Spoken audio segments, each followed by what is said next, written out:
Hər kəs diqqətlə baxsın, paltar yağınıza su belə təzyiqlə gəlmirsə, nə edirsiniz? Axıra qədər baxın bu videoya. Heç olmasa bir dənə sağ ol, çox sağ ol yazın, mən sizə bunu göstərirəm. Baxın, izah edirəm. Bu qaba su buradan gəlir. Bura klapan suyu açır.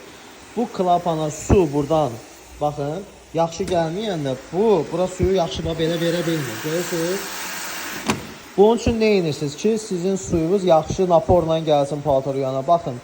Bunu açırsınız, bunun içində setka var. Bunu çıxardırsınız, setkasını açırsınız, çıxardırsınız, suyun altına aparırsınız, diş örtüsündən yuyursunuz, bağlayırsınız. Bunu elədin.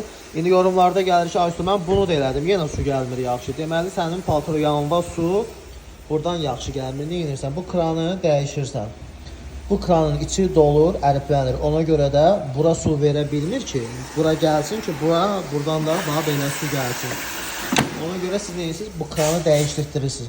Bunu da dəyişdin olmalısa, deməli evə suyu zəif gəlir. Evə gələn suyu düzəltdirin. Gördünüz, buna deyilir ətraflı izah. Axıra qədər baxsınsa, bir dənə sağ ol yaz, çox sağ ol yaz ki, bilimsiz sizin üçün faydalı oldu. Səhifəmi izləməyi unutmayın. Çünki ən maarifləndirici, ən gözəl videoları mən çəkirəm və TikTok'un ən böyük səhifəsi 110.000 izləyicisi olan səhifədir. Təmirlə də bağlı kimin də sual var yaza bilərsiniz.